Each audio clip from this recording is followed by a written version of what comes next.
Assalamualaikum warahmatullahi wabarakatuh. Waalaikumsalam warahmatullahi wabarakatuh. Halo Sobat Ganesha, semangat Ganesha. Selamat datang di episode kelima Ganesha Talk edisi spesial Ramadan. Nah, kali ini saya berkesempatan menemui narasumber yang bernama Bapak Asroji. Bapak Asroji, bagaimana kabarnya Bapak? Alhamdulillah, sehat, baik.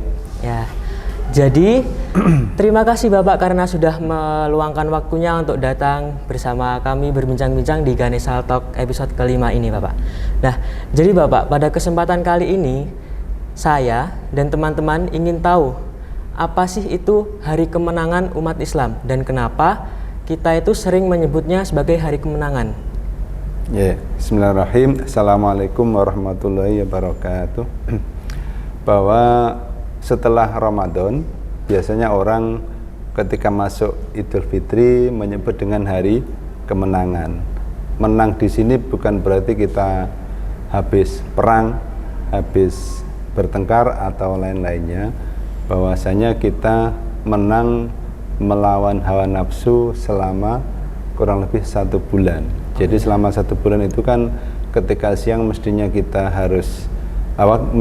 bisa makan, bisa minum, bisa ngobrol, bagi perokok ya bisa merokok. Namun ketika Ramadan semua itu berhenti beraktivitas. Ya, kemudian setelah 30 hari, sebulan lah pokoknya, sebulan itu kita berhasil menahan nafsu itu, ditutup dengan zakat fitrah, maka lengkaplah kemenangan itu.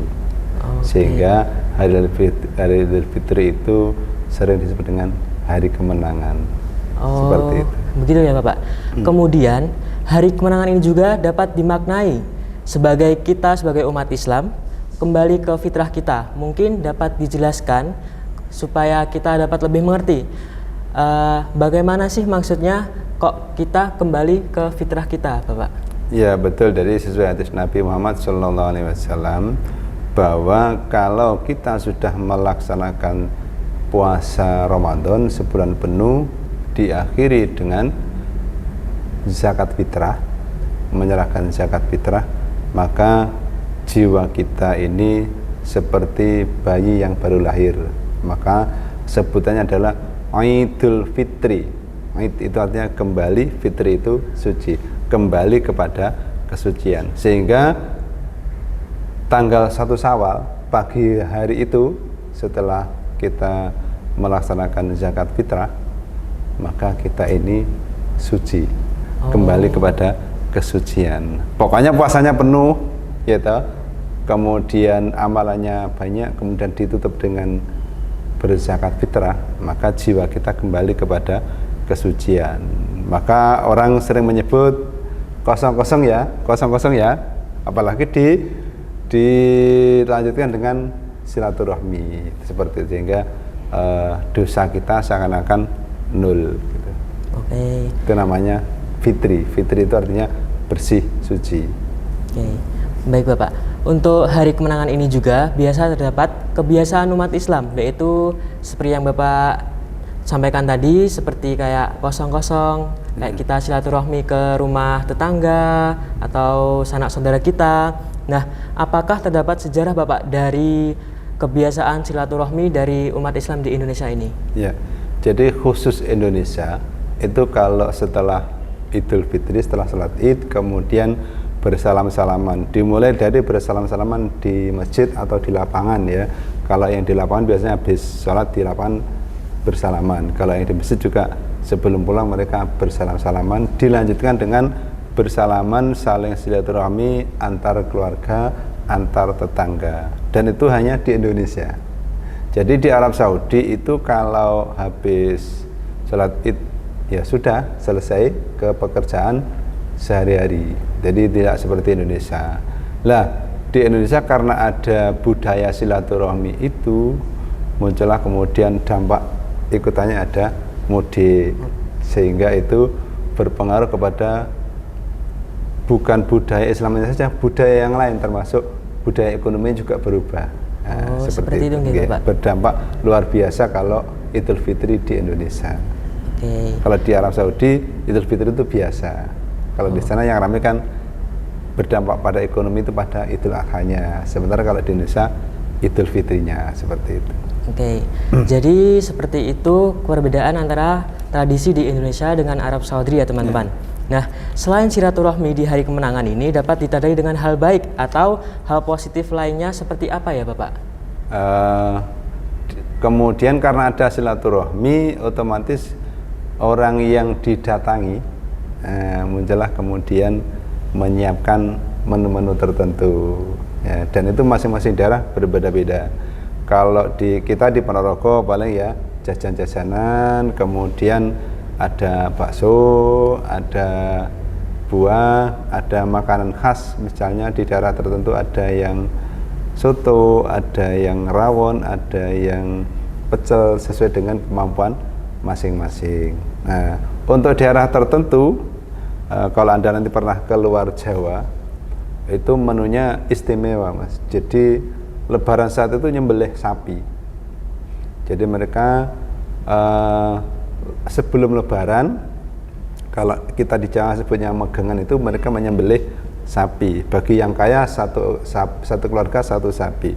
Bagi yang keluarga medium, yang keluarga menengah, itu 5 keluarga satu sapi iuran gitu, Mas. Saya pernah alami di Lampung, ada keluarga pas mengalami Lebaran di Lampung itu. Jadi kalau Lebaran satu itu silaturahmi, masuk rumah satu ada ketupat, ada daging sapi, masuk rumah lagi dan harus makan. Sehingga dalam sehari nggak seperti kita. Kalau kita kan di Jawa ini silaturahmi sebanyak-banyaknya. Kalau di sana sedikit, karena apa? Ada makannya. Kok nggak banyak, kenapa? Ya yang lain besok lagi. Gitu, Jadi dapat disimpulkan seperti tradisi di Pulau Jawa dan pulau-pulau lainnya itu berbeda, tapi betul. Karena berbeda-beda itu Indonesia menjadi satu gitu ya Bapak. Ya. Nah, pastinya hari kemenangan ini memiliki hikmah gitu Bapak. Lalu hikmah dari hari kemenangan bagi umat Islam seperti kita ini apa ya? Ya, jadi hikmah kemenangan itu Allah menyebutnya bulan setelah Ramadan kan Syawal. Syawal itu artinya peningkatan. Jadi manfaat paling utama itu adalah setelah kita ditempa pada bulan Ramadan dengan banyak istilahnya orang Jawa menyebutnya tirakat. Ya, tirakat tidak makan itu ya. Kemudian malamnya juga tirakat, melean, bukan berarti begadang tetapi banyak amalan, bisa tadarus Al-Quran, bisa sholat lail. Nah, itu menghasilkan sesuatu yang meningkat jiwa kita tadi setelah menang, kemudian jiwa kita fitri, maka di Syawal itulah kemudian ada peningkatan. Jadi jangan kemudian Syawal berarti dosa lagi, bukan begitu.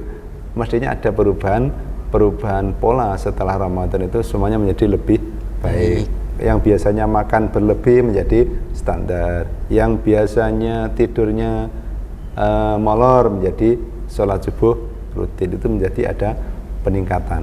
Sehingga harapannya dengan adanya hari kemenangan, hari fitri itu kita menjadi meningkat amal ibadahnya, meningkat ketakwaan kita. Setelah itu diminimalisir dosa-dosanya lagi. Kan tadi sudah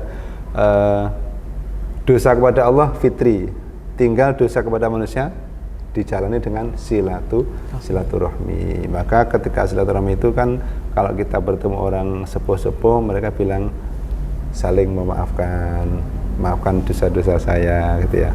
Kalau sekedar salaman tok nanti nggak minta maaf, ya bisa jadi dosanya tidak terampuni. Nah, gitu ya. Nanti kalau ketemu teman, ketemu saudara, minta maaf ya, maka kemudian tadi ya sudah saya singgung, kita menjadi kosong-kosong tadi. Okay. Betul Bapak.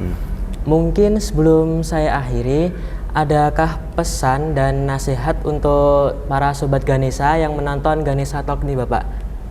Ya, pesan untuk anak-anakku yang remaja, yang soleh dan solehah, jangan lupa nanti di akhir Ramadan zakat fitrahnya tetap dilaksanakan, bisa membantu takmir masjid, panitia-panitia zakat fitrah di lingkungan untuk membagikan zakat fitrah. Kemudian yang kedua, jangan lupa sholat Idul Fitri, setelah itu perbanyak silaturahmi. Kalau anak-anak sebagai pelajar, silaturahmi dengan keluarga dulu, orang tua paling dulu, kemudian ditambah kakek nenek jika masih ada, kemudian saudara kandung, kemudian tetangga-tetangga, baru kemudian teman-teman. Syukur-syukur saya pesan kepada sahabat Ganesha kalau silaturahmi ke guru-guru yang terjangkau, yang jauh-jauh tidak harus. Jadi rombongan satu kelas misalnya ke teman guru yang dekat-dekat bisa terjangkau. Mungkin sehari dapat 5, dapat 6, gak masalah. Nah, mudah-mudahan nanti Anda berkah ilmunya, berkah silaturahminya gitu. Nah, teman-teman perlu diingat ya nanti nasihat dari Bapak Asroji ini. Baik, itulah tadi Bapak tentang materi mengenai Hari Kemenangan yang disampaikan oleh Bapak Asroji. Nah, semoga ilmu yang disampaikan dapat bermanfaat bagi teman-teman atau Sobat Ganesha sekalian. Amin, amin, ya rabbal alamin. Sekian, wassalamualaikum warahmatullahi wabarakatuh. Waalaikumsalam warahmatullahi wabarakatuh.